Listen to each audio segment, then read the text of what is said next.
Já está. Transforma teu soluço em riso de esperança no amanhã que vem.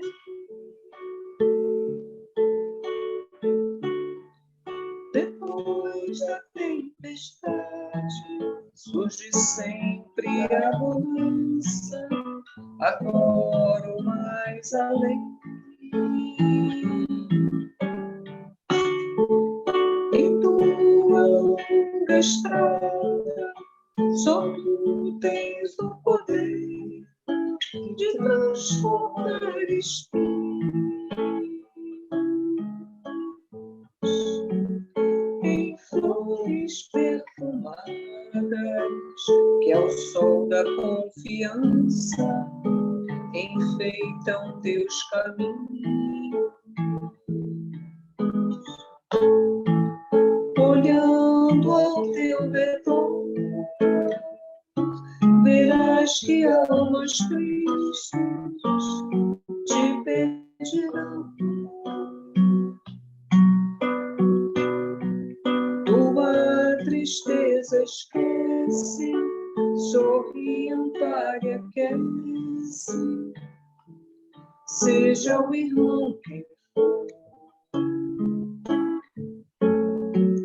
Sofrendo chuva ao vento, o trigo doura aos campos, sem falar de sua dor. E quando a nuvem passa, a terra generosa desaba o touro em flor. Imita a natureza que se desfaz em luz até o entardecer. E quando a noite chega, o céu acende estrelas até o amanhecer.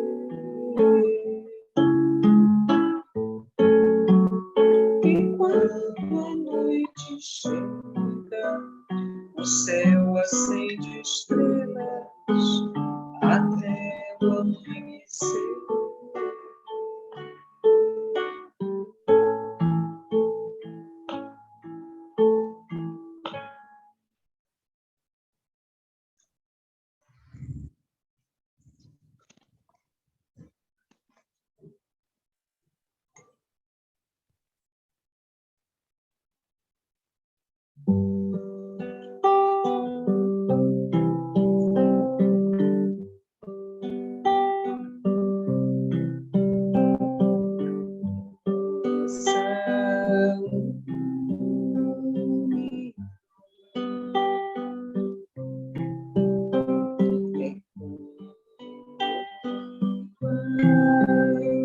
Canção que fala do dia de amor e de alegria, paz de um mundo com Jesus, seu reino em nosso coração.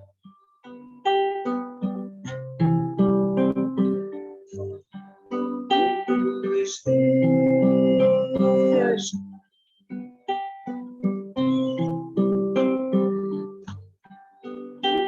e ser irmãos, a nossa amizade em laços insolúveis se concretizou em sonhos de real fraternidade de amor.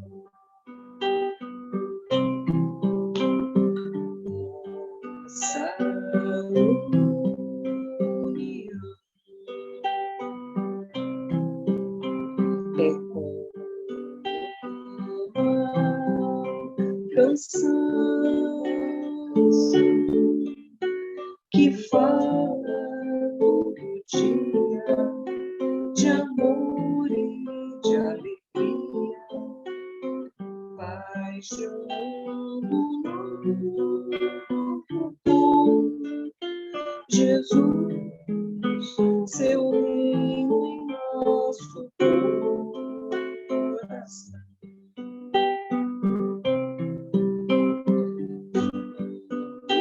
Nos dê as mãos,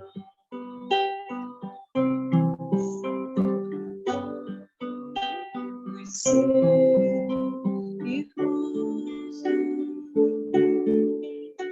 a nossa amizade em laços instrumentos se concretizou em sonhos de real fraternidade de amor,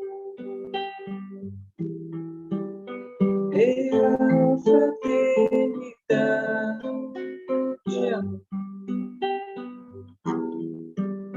real fraternidade de amor.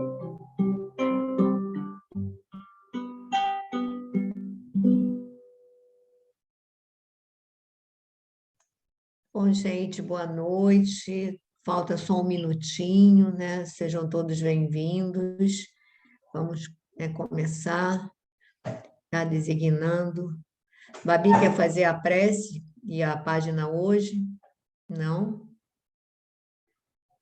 Renatinho, quer fazer a prece e a página hoje?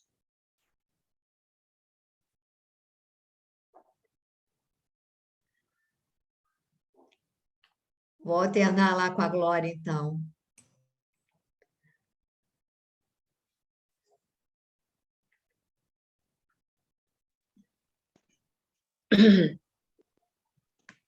Bom, então, nós nesse momento agradecemos a Jesus, a espiritualidade, pela oportunidade do encontro, do reencontro, né, de aqui estarmos buscando todos os ensinamentos que nos foram trazidos pela doutrina espírita, pela espiritualidade maior, agradecendo sempre, pedindo que sejamos abençoados na nossa noite, cada um de nós, a todos os espíritos também que são trazidos para junto conosco participarem desse momento também, que possam ser envolvidos. E lembramos ainda da nossa querida Natane, enviando para ela também os nossos pensamentos, as nossas vibrações, né, de confiança, que ela seja amparada e confie sempre. Então, Senhor, muito obrigada por mais esta oportunidade e fica conosco hoje e sempre, que assim seja.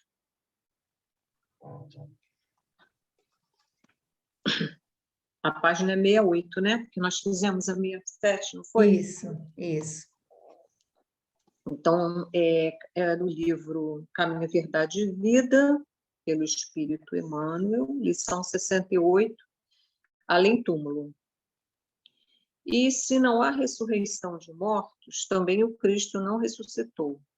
Paulo, primeira carta aos Coríntios, capítulo 15, versículo 13.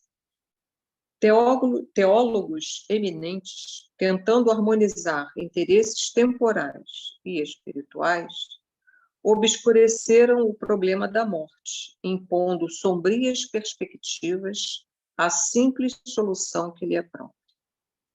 Muitos deles situaram as almas em determinadas zonas de punição ou de expurgo, como se fossem absolutos senhores dos elementos indispensáveis à análise definitiva.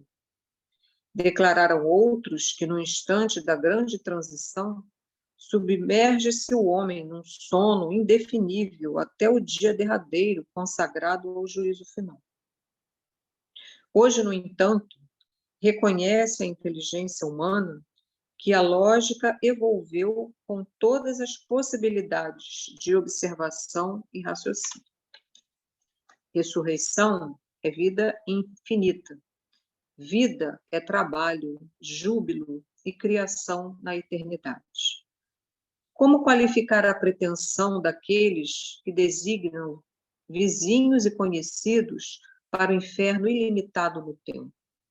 Como acreditar permaneçam adormecidos milhões de criaturas aguardando o minuto decisivo de julgamento, quando o próprio Jesus se afirma em atividade incessante?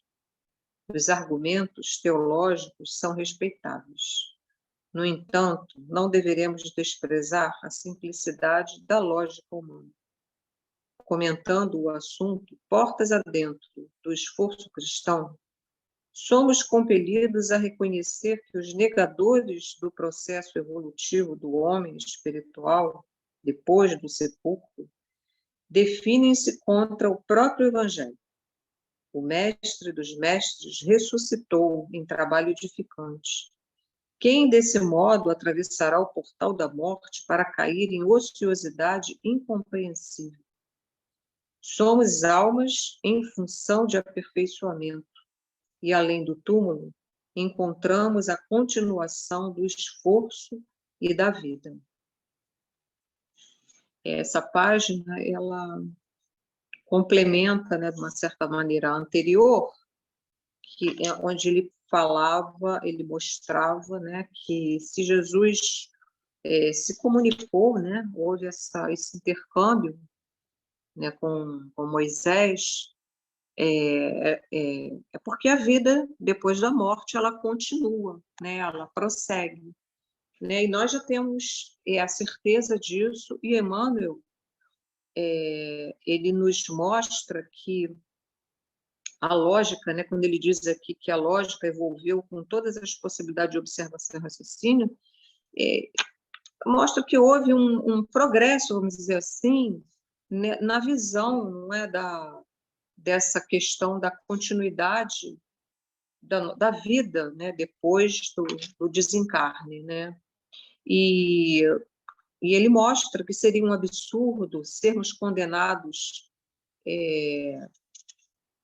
infinitamente, né, as penas eternas, né, como algumas visões, né,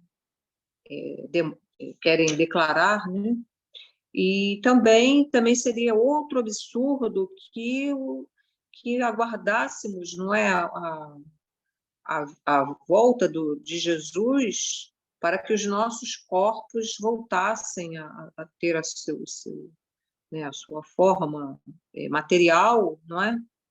Onde seríamos, ele escolheria, né, os seus eleitos, né?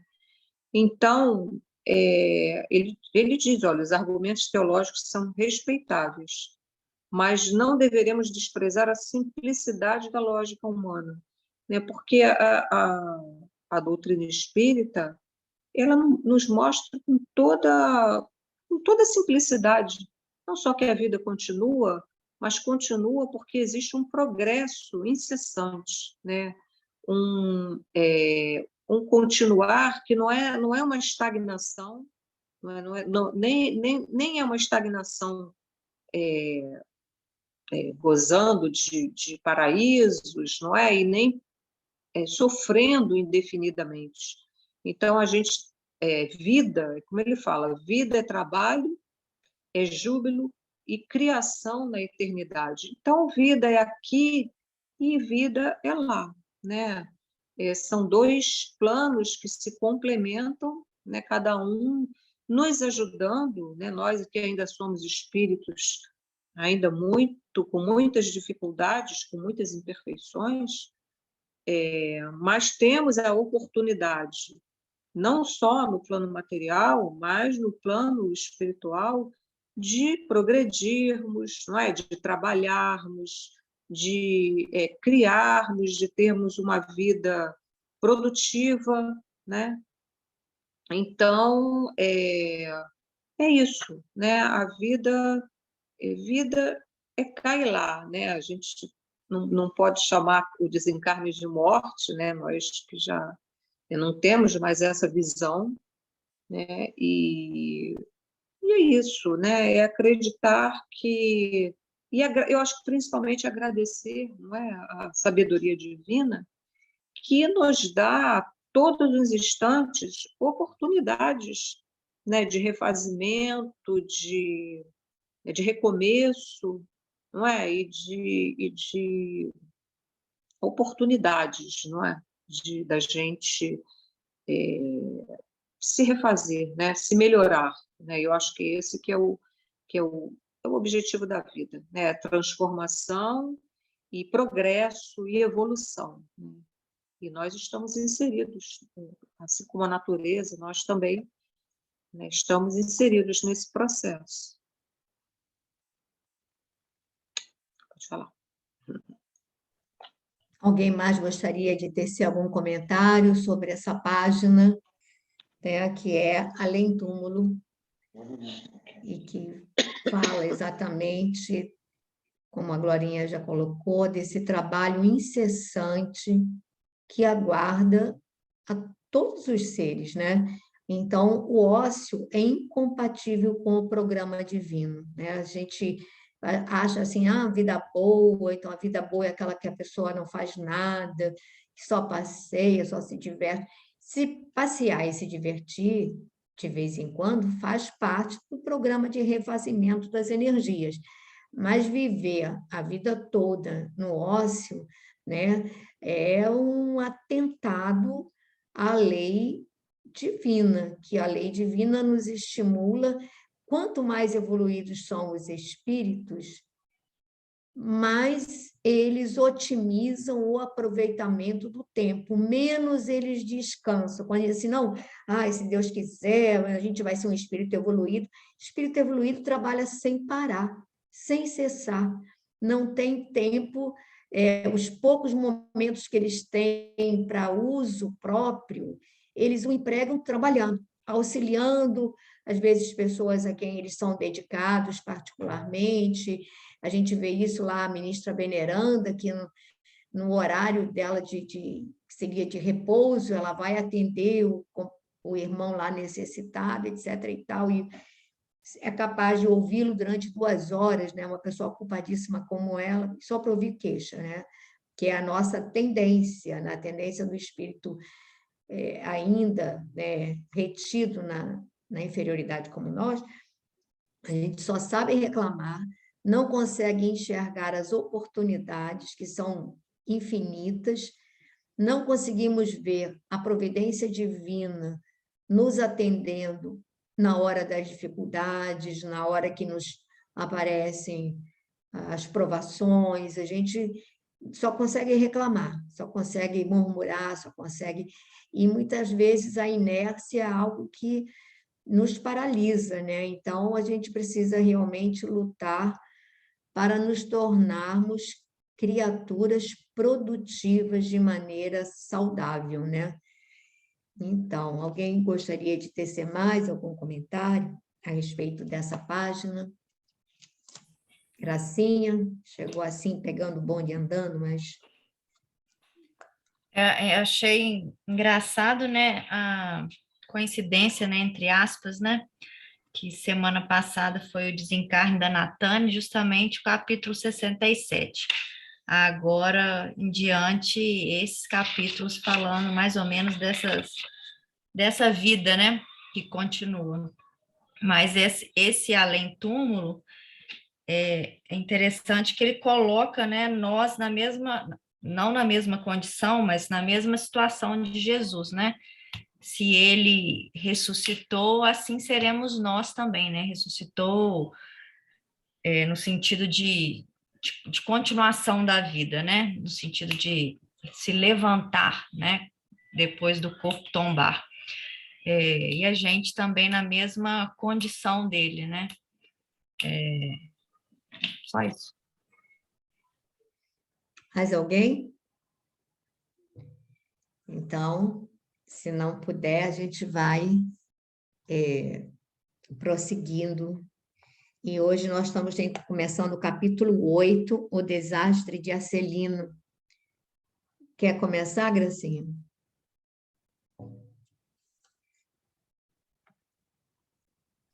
Pode ser, Pepita.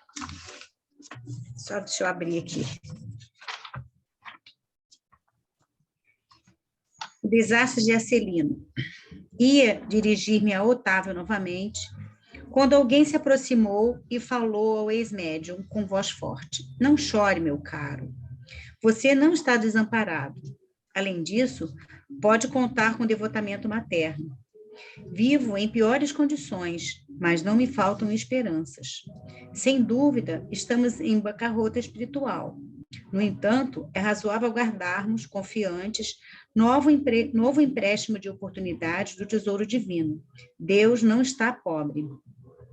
Voltei-me surpreendido e não reconheci o recém-chegado. Dona Isaura fez o obséquio das apresentações. Estávamos diante de Acelino, que partilhara a mesma experiência. Fitando-o triste, Otávio sorriu e advertiu: "Não sou um criminoso para o mundo, mas sou um falido para Deus e para nosso lar." "Sejamos, porém, lógicos", revidou Acelino, parecendo mais encorajado. "Você perdeu a partida porque não jogou, e eu a perdi jogando desastradamente. Tive 11 anos de tormento nas zonas inferiores. Sua situação não reclamou esse drástico. Mesmo assim, confio na previdência." Quer que pare ou continua? Pode, se quiser comentar, pode comentar, Gracinha. Eu gostei do Deus não está pobre. Mas é que ele está comentando na situação anterior, né? A pessoa não tinha conseguido cumprir as missões que ele veio cumprir aqui na Terra. Ele veio cumprir a missão e não cumpriu. Porque, como disse aqui o Acelino, ele deixou de jogar, né? Ele desistiu, ele partiu para outra. Né? As coisas estavam na mão e ele não fez uso. E aí, para frente, a gente vai ver o Acelino contar que ele fez pior, né? Ele jogou errado. Mas, assim, esse Deus não está pobre aqui é uma coisa assim, bem real, né?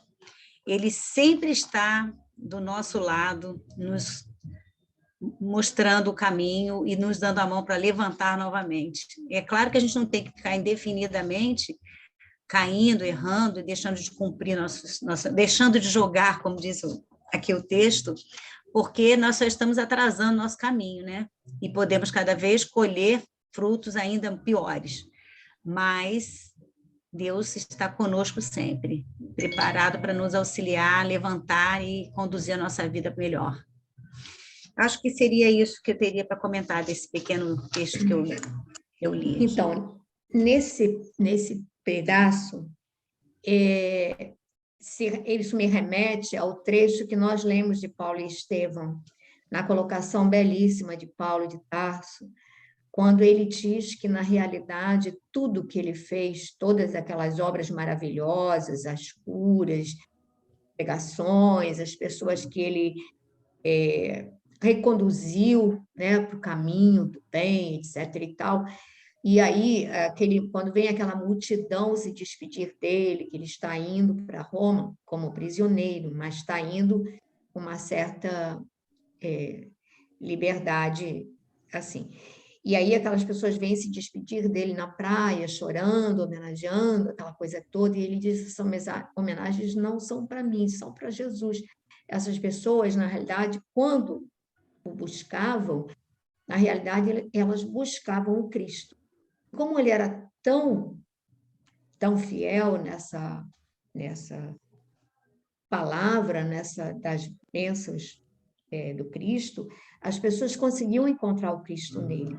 E aí ele pega e diz assim: não fale de mim, não nada que possa me elogiar, porque na realidade tudo que nós fizemos, na realidade foi o Cristo que operou em nós. E aí ele vai falar que tudo, né, o Cristo, nós pagamos nossos débitos, repara, nós pagamos nossos débitos com as bênçãos que são empréstimos divinos. Quer dizer, ele nos faz, olha só a magnitude e a misericórdia divina. Ele nos faz o empréstimo para que a gente possa, um empréstimo dele, pagar o que a gente deve. E aí, a gente chega aqui e a gente se ufana do que a gente tem, do que a gente desfruta, da nossa capacidade de raciocínio, do nosso entendimento, da cultura que possa ter, do emprego, assim, o assado que possa ter. A gente acha que tudo, graças a mim que trabalhei, graças, a gente fica falando. Só que quando o pai não, por alguma razão não permite, você vai fazer, você vai tentar e você não vai alcançar. Então, ele muitas vezes, e a gente vai ver isso para frente, ele nos agracia com 1000 possibilidades de um corpo saudável, de um raciocínio lúcido, de pessoas fraternas à nossa volta, nos faz nascer numa terra como essa. Eu não nasci aqui, mas vim para cá pequena, e também nasci numa terra muito querida, mas eu digo assim, nos cerca de um monte de benefícios, né? De benefícios. Está lá Renatinho, Glorinha, no paraíso verde, lindo aquele pedacinho, mas porque Deus o permite, né, Renatinho? Uma natureza exuberante em volta. Então, é uma dádiva divina. Então, quanto mais dádivas nós recebemos, mais temos obrigatoriedade de trabalhar para, de alguma maneira, retribuir. Porque se a gente tem, né, digamos, seja posse, seja recursos, e aí aquela tal história, ainda hoje te pedirão a tua alma, e o que ajuntastes, para quem será? Então, às vezes, a gente esquece que nossa passagem é transitória e que a gente tem que fazer alguma coisa. Então, o que a gente percebe, né, Verônica, é que a linguagem de Emmanuel e de André Luiz é conjugada. As opiniões, os conceitos são conjugados, são os mesmos. Então, aqui diz assim, novo empréstimo na banca espinal. No entanto, é razoável aguardarmos confiantes novo empréstimo de oportunidade. Empréstimo de oportunidade. A gente esquece essa coisa do empréstimo de oportunidade. Do tesouro divino. E Deus não está pobre, mas a quem mais tem, mais será dado. Ou seja, aquela pessoa que utiliza, que transforma esses talentos em frutos para outras pessoas, ela está se tornando apta a receber mais. E aquele que tem, né, tem pouco, que ele não usa, o pouco que tem, ele será tirado. Isso é essa palavra do Cristo. A gente não pode esquecer, né? Então, a própria história do capítulo anterior, né, o Pepita, diz isso. O Otávio, ele recebeu várias dádivas para iniciar um trabalho que tinha uma previsão de ser maravilhoso na frente, mais ia ser dado para que ele pudesse construir. Ele não fez nada com o inicial dado e ele foi sendo retirado dele o que ele tinha, né? Ao longo do tempo, porque ele não usou de forma correta. É verdade. Você quer lembrar? Mas até quando você faz errado, Deus utiliza o que você está fazendo errado para o teu próprio bem, né? Se você aprender com isso. Se você conseguir aprender, você vai ficar bem. Bom, quem quer continuar a leitura? Vai ter que ler um pouquinho? Leio sim. Boa noite, pessoal. Nesse instante, interveio Vicente, acrescentando: cada um de nós tem a experiência que lhe é própria. Nem todos ganham nas provas terrestres. E voltando-se de modo especial para mim, aduziu: quantos de nós, os médicos, perdemos lamentavelmente na luta? Depois de concordar, trazendo à baila o meu próprio caso, objetei: seria, porém, muitíssimo interessante conhecer a experiência de Acelino. Teria sofrido o mesmo acidente de Otávio? Creio de grande aproveitamento penetrar essas lições.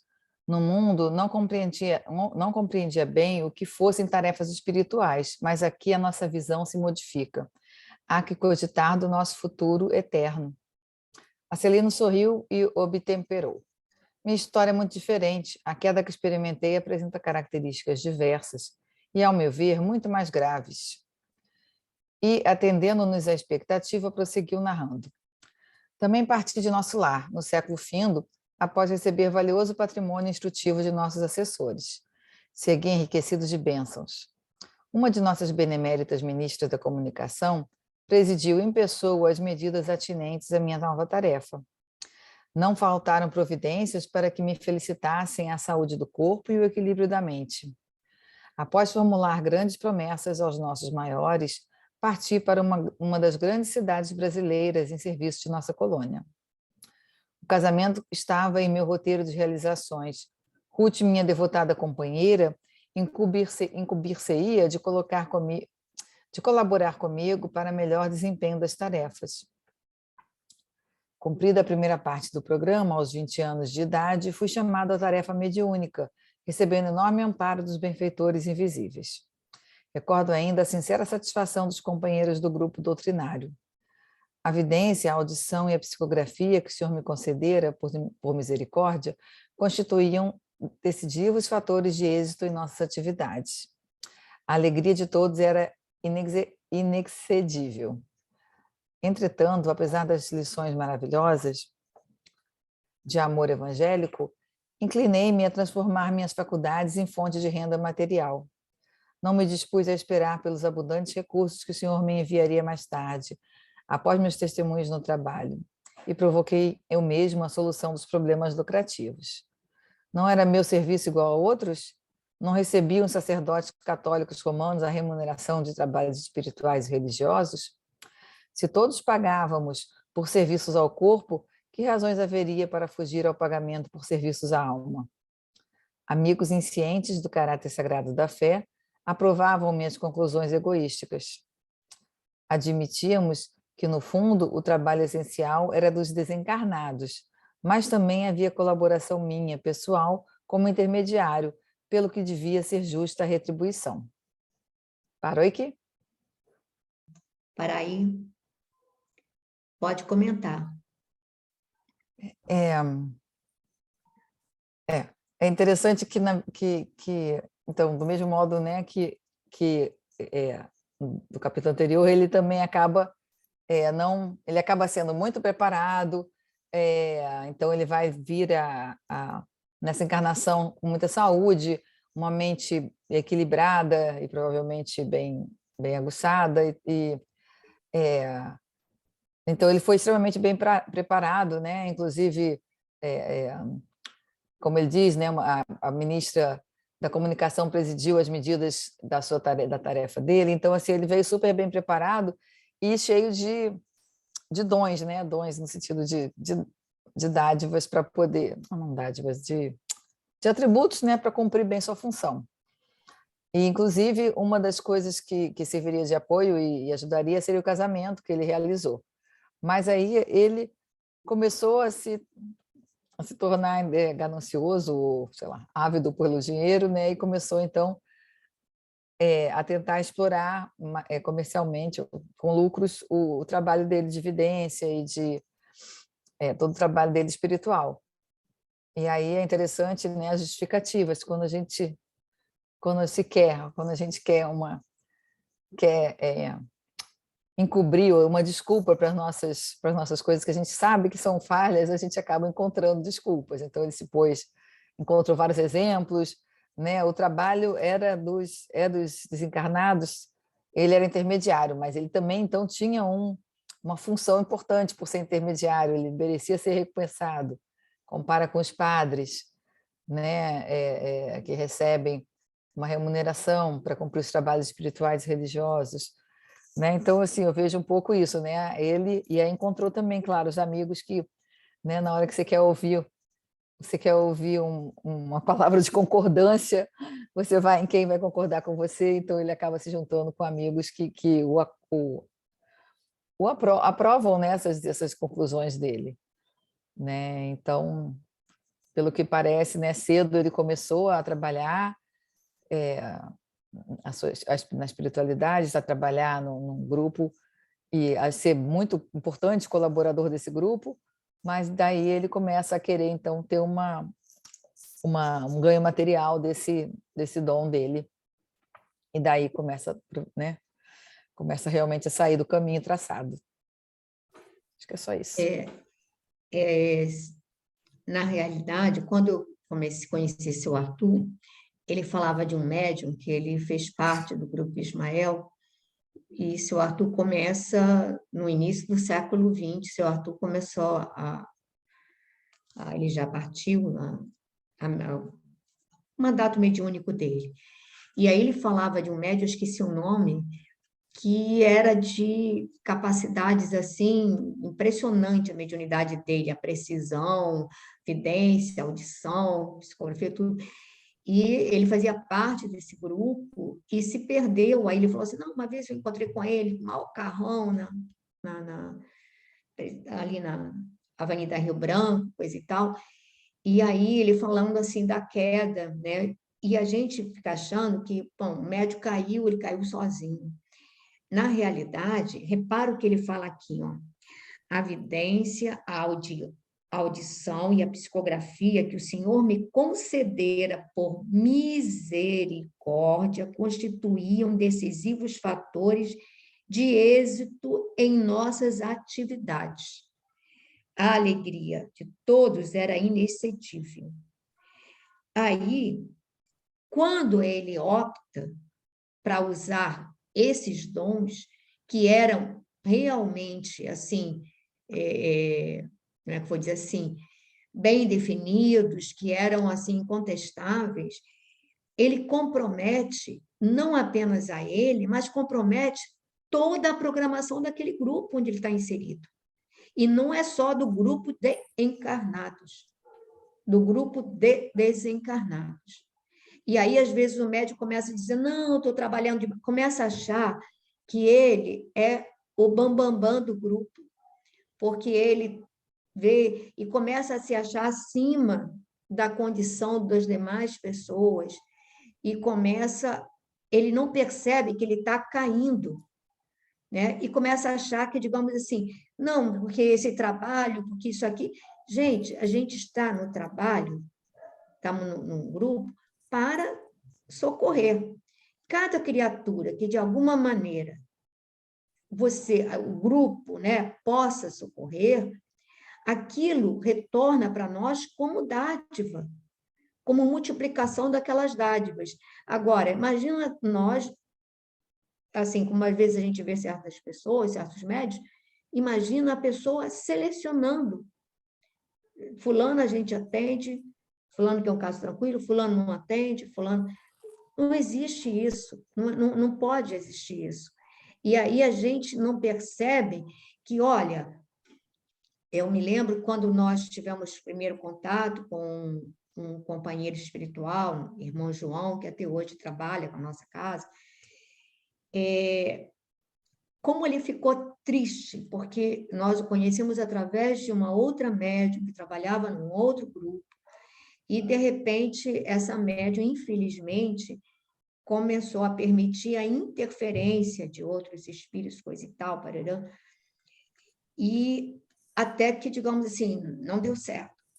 Então, a tristeza desse irmão, porque ele tinha um compromisso de atender, sabe, a pelo menos 100 pessoas naquele grupo, aí ele dizia assim, olha, 100 pessoas que eu tenho compromisso direto.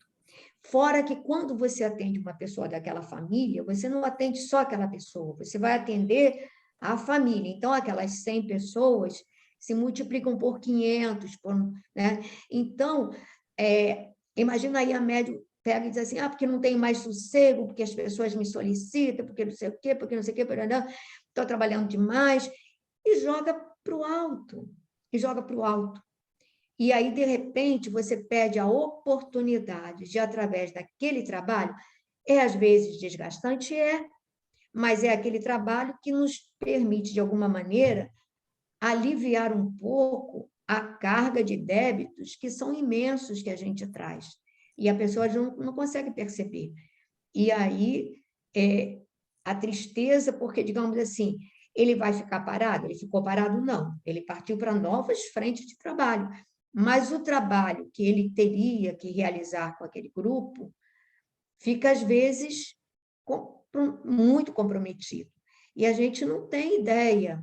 E aí, por isso que, assim, nesse ponto, tudo bem que o Chico é o Chico, mas a gente, em momento nenhum do Chico, a gente vê aquela coisa de se fazer importante, né? A humildade foi sempre uma característica, assim, sempre muito forte, se fazer o menor de todos. Quanto mais ele se fazia o menor, mais ele crescia. E quando a gente começa a achar que nós somos alguma coisa a mais, aí a gente já está, de uma certa maneira, se comprometendo, né? E aí aqui ele vai falar exatamente que ele inclinei-me a transformar minhas faculdades em fonte de renda material. E é claro que ele, se ele tivesse suportado as dificuldades, dado o testemunho, que era até uma maneira dele provar para a espiritualidade o desprendimento dos bens materiais, iriam chegar para ele na frente recursos para dar uma certa estabilidade na vida dele, aquela coisa toda. E aí a gente vai ver, como a Maitê já falou, que tem sempre aqueles que vão concordar, né, que são manipulados e que vão também nos incentivar à queda. A gente não pode esquecer isso. Que se tem amigos espirituais nos sacudindo para que a gente possa enxergar direito, tem aqueles que estão nos incutindo para que a gente possa, né, mergulhar na ilusão, né? E aí ele vai falar isso. Alguém gostaria de tecer mais algum comentário sobre isso? Glorinha, alguma coisa, Verônica? Não? Ainda tem muito isso, né? Não, Tem. acho que não de forma explícita, mas assim, eu conheço muita gente que, por exemplo, faz reiki, que cobra pelo reiki, ok, é profissão, mas durante a sessão de reiki, ela é médium e aí ela começa a falar o que ela vê. E acaba que as pessoas vão no reiki mais pelo que ela vai falar, em termos mediúnicos, do que pelo próprio reiki. Então, eu acho errado. Outra que é psicóloga também, que é médium, e aí em determinadas consultas que ela faz à parte, ela também faz algumas coisas mediúnicas, mas cobrado também. Então, é usar de forma inadequada a faculdade mediúnica, não é? Eu acho que sim. Ela pode até se servir da intuição, se ela recebe intuições, ela pode se servir, mas quando ela começa a ir, digamos assim, além, e se ela está cobrando, fica complicado isso, né? Fica complicado. Quer prosseguir a leitura aí, Verônica? Posso. Debalde movimentaram-se os amigos espirituais, aconselhando-me o melhor caminho. Em vão, companheiros encarnados chamavam-me a esclarecimento oportuno. Agarrei-me ao interesse inferior e fixei meu ponto de vista. Ficaria definitivamente por conta dos consulentes. Arbitrei o preço das consultas, com bonificações especiais aos pobres e desvalidos da sorte, e meu consultório encheu-se de gente. Interesse enorme foi despertado entre os que desejavam melhoras físicas e solução de negócios materiais. Grande número de famílias abastadas tomou-me por consultor habitual para todos os problemas da vida. As lições de espiritualidade superior, a confraternização amiga, o serviço redentor do Evangelho e as preleções dos emissários divinos ficaram à distância.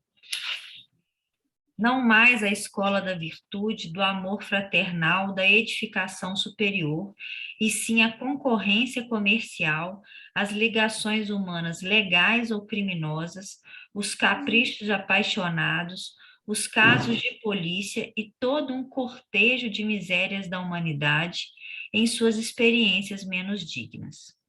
Transformara-se completamente a paisagem espiritual que me rodeava. A força de me cercar de pessoas criminosas por questões de ganho sistemático, as baixas correntes mentais dos inquietos clientes encarceraram-me em sombria cadeia psíquica. Cheguei ao crime de zombar do Evangelho de Nosso Senhor Jesus, esquecido de que os negócios delituosos dos homens de consciência viciada contam igualmente com entidades perniciosas, que se interessam por eles nos planos invisíveis. E transformei a mediunidade em fonte de palpites materiais e baixos avisos. Quer comentar, Verônica? Então, aqui a gente observa que ele mesmo caiu muito, né? Caiu ao ponto dele colocar aqui que ele chegou a zombar do Evangelho de Jesus, né? Então, aí, aqui ele começa a contar que, muito embora ele percebesse o esforço grande dos amigos espirituais tentando desviá-lo desse caminho, ele fixou um ponto de vista, como ele coloca aqui, né? Porque quando você quer uma coisa, você consegue argumentos, né? Tanto prós quanto contra. Então, ele escolheu fixar nesse ponto de vista e nada o convenceu do contrário. E ali começou a abrir o consultório e ali foi criando, digamos, a sua clientela. Para não pesar tanto a consciência, ele tinha preços ou atendia de forma gratuita, né, aos pobres e desvalidos, mas começou a chegar grande número de pessoas, e pessoas comumente que recorriam a eles eram pessoas ligadas a questões do mundo, né, como ele coloca aqui, ligações humanas, interesses, caprichos apaixonados, questões delituosas, até mesmo de crime, experiências bem menos dignas, que iam procurar tanto, né, descortinar, né, o futuro, quanto também conselhos e recomendações. E aí ele passou a sintonizar não mais com a espiritualidade superior, né, porque começou a entrar em sintonia com as entidades que também se afinizam com esse tipo de pessoa, com esse tipo de comportamento, e ali começou a se encarcerar com essas correntes mentais bem inferiores, como ele coloca aqui. A força de me cercar de pessoas criminosas por questões de ganho sistemático, as baixas correntes mentais desses clientes cercaram-me em sombria cadeia psíquica. E aí ele realmente transformou a mediunidade em fontes de palpite materiais e baixos avisos. Pelo que aqui eu entendi, a mediunidade, no caso dele, continuou, porque eu acho que tem alguns casos que a pessoa tem um pouco mais de mérito, eu acho que a espiritualidade bloqueia, né, esse intercâmbio, mas no caso dele, ele continuou sintonizando com essas entidades inferiores e dando os conselhos, palpites, prescrições, etc. Comentem aí. Eu acho que aqui a gente tem que ver, olha só que coisa, a coisa bonita de um grupo fraterno. Ele diz assim: as lições de espiritualidade superior, a confraternização amiga, o serviço redentor do Evangelho e as preleções dos emissários divinos ficaram à distância. Às vezes, você pode assim, não, mas eu vou para a casa espírita todo dia. Eu digo que, às vezes, nós podemos ir para a casa espírita, mas impermeáveis, né? Com o coração árido. A gente vai e sai do mesmo jeito, mas está dizendo que foi para a casa espírita, como se já tivesse kit. Se você for para a casa espírita sem a emoção, se você não estiver com o coração aberto para que o evangelho te toque, é o que ele fez. As preleções dos espíritos amigos, do evangelho, ficaram à distância, ele estava impermeável, aquilo não o tocava. Então, ele poderia ouvir, podia ler Paulo e Estevão inteiro e continuar sem intocável, porque ele estaria blindado para a emotividade, para o contato com essas energias superiores. E aí, repara, ele ficou num emaranhado dos interesses mesquinhos das negociatas humanas. E aí, o que ele disse, esses clientes, quando eles vinham eles e todo o séquito de espíritos inferiores e queriam ficar ali, vão escravizá-lo. E a gente acha que vai desencarnar e está livre. Essas pessoas vão continuar te procurar porque você era o guru. Você desencarnou, pensou que vai se livrar? Não, essas pessoas vão continuar coladas ali, querendo ouvir exatamente os palpites das coisas, querendo saber de tudo. E aí a gente vai vendo como ele se aprisiona por uma deliberação própria, né? Porque ele tinha conhecimento durante algum período, porque, olha, gente, isso não acontece assim, até ontem eu estava bem sintonizada, aí a partir de ontem, pronto, caí na malha negra. Não, isso vai acontecendo gradativamente aos pouquinhos. A espiritualidade vai te dando avisos, você ainda está fazendo um trabalho aqui, um trabalho ali, e ela vai te dando avisos. Se você continua, se bloqueia, não quer ouvir, a espiritualidade negativa, ela vai nos abraçando. Aí chega um ponto que, às vezes, a gente quer sair e não consegue. Então, a gente precisa realmente ficar muito atenta, por isso que eu falo sempre que um dos assim,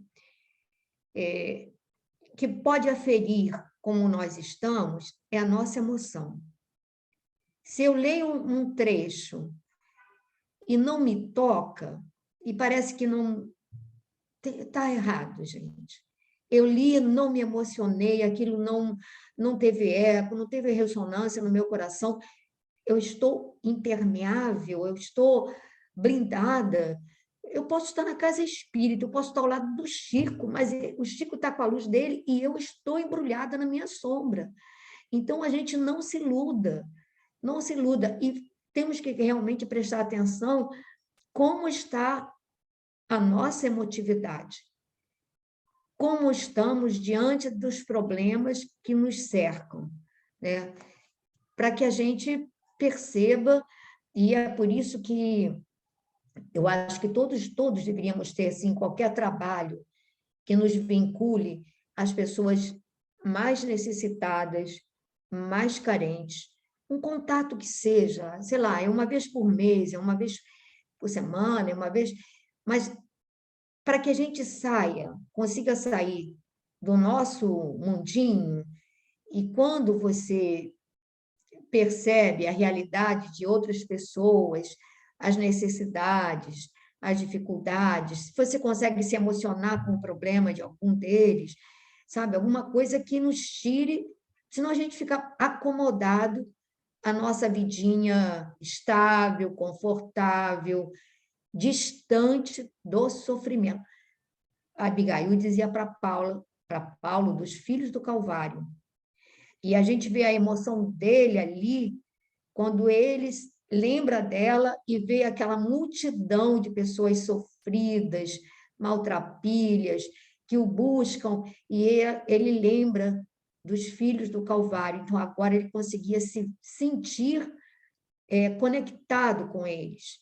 emocionado, envolvido com os problemas, amando-os de verdade. E aí a gente tem que ver se a gente consegue fazer alguma coisa assim. Senão a gente fica à margem, né? Com discurso e com pouca ação, né?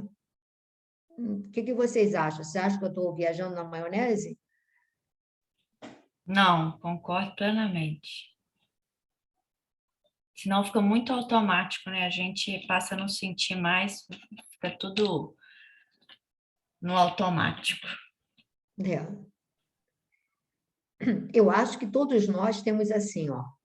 Assim, todos nós, a Pepita tem, tá? A Pepita tem oscilações. Então, quando eu começo a me perceber, aqui, sei lá, se eu leio uma página e ela foi só uma página, aí aquilo eu já fico preocupada. Aí não, eu tenho que ler isso direito, eu tenho que penetrar aqui no espírito da coisa, aquilo já me preocupa. Então, ou se a gente fica assim muito voltada para as nossas coisinhas, aquilo me preocupa, porque eu acho que a gente tem que buscar desenvolver essa sensibilidade, né? Essa prontidão. Eu não tenho não, tá, gente? Eu me esforço para me manter assim, né? Não sair muito pela tangente. Quando eu estou achando que estou derrapando, aí eu faço um esforço para voltar. Espiritualidade ajuda, dou muito trabalho, mas é um esforço contínuo, diário. E aí tem gente que acha que estou bem, né? E aí a gente não se percebe. Dinorá está muito pensativa.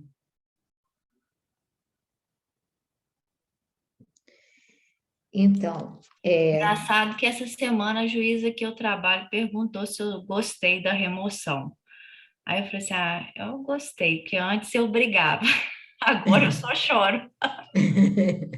que bom, né? 10 minutos, hein? 10 minutos. Então, alguém. Acho que dá para ler um pouquinho. Quem vai pegar para ler? Quem gostaria de ler aí? Alice, lê aí para a gente o restinho. Até o fim? Eu acho que é pouquinho, é só uma página. Espera aí, mas a morte chegou, é isso? Nesse Ou momento, os olhos do narrador. Nesse momento, os olhos do narrador cobriram-se de súbita vermelhidão, estampando-se de fundo horror nas pupilas, como se estivesse revivendo atrozes dilacerações. Mas a morte chegou, meus amigos, e arrancou-me a fantasia, prosseguiu mais grave.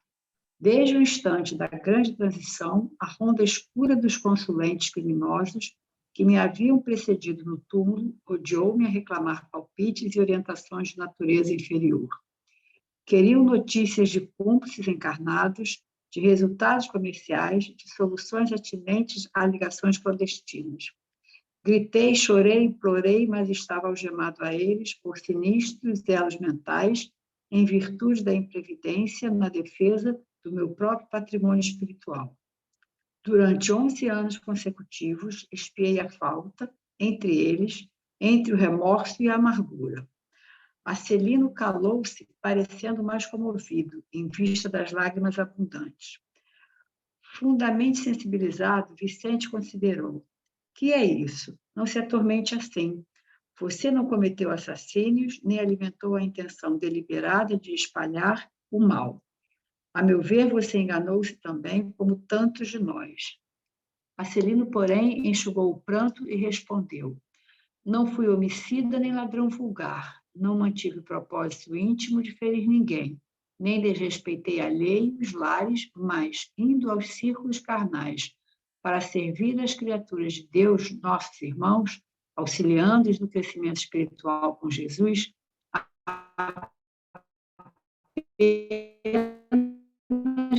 fiz viciados da crença religiosa e viciados do pensamento. Não tenho desculpas porque estava esclarecido, não tenho perdão porque não me faltou assistência divina.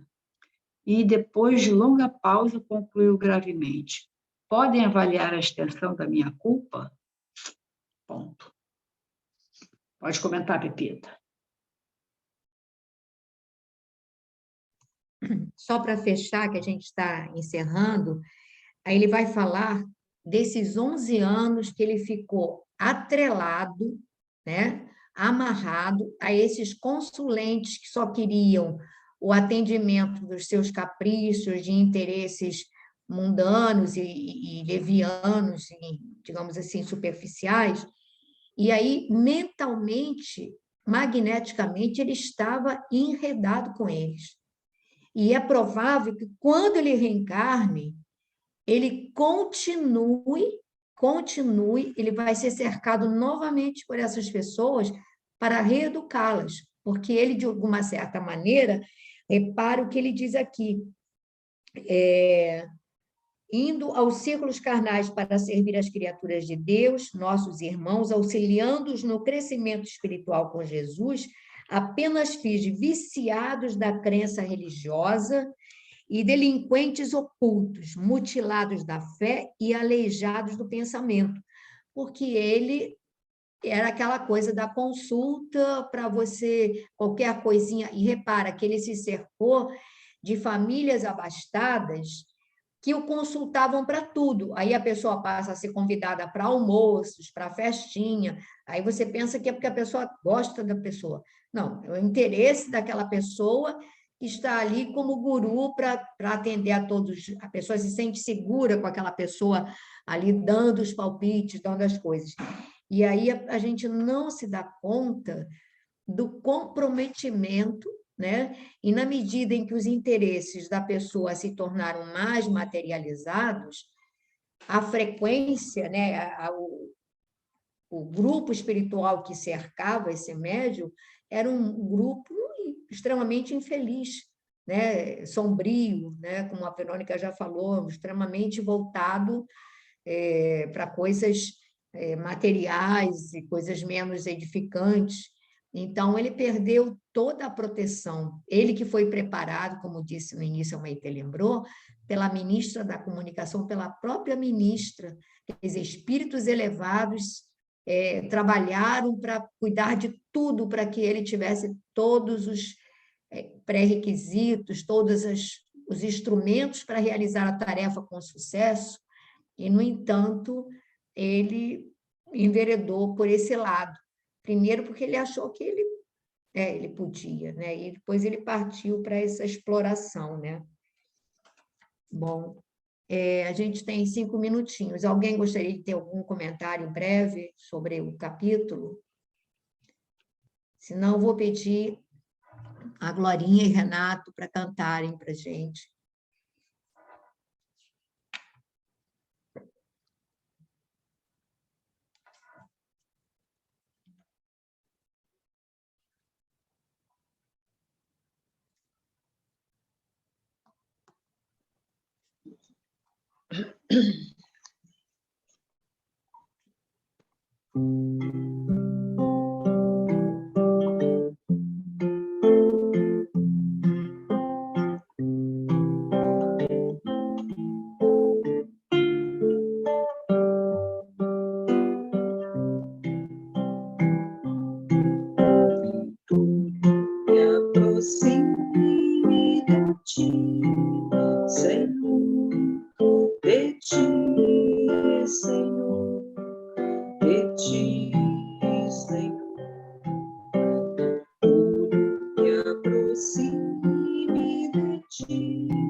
As vontades, os receios, as saudades, os fracassos, as surpresas, alegrias e tristezas.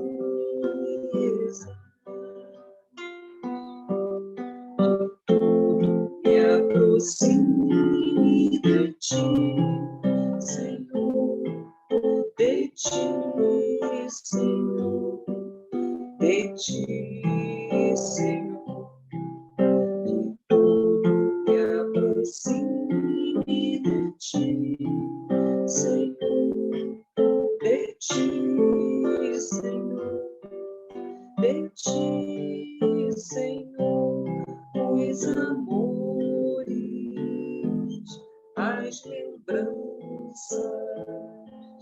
os temores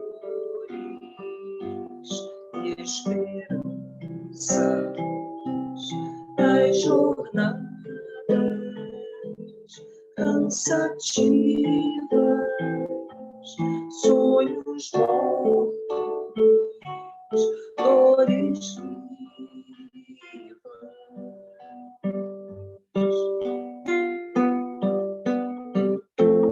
Me aproxime de ti, Senhor, de ti, Senhor, de ti, Senhor. Me aproxime de ti, Senhor, de ti, Senhor, de ti, Senhor.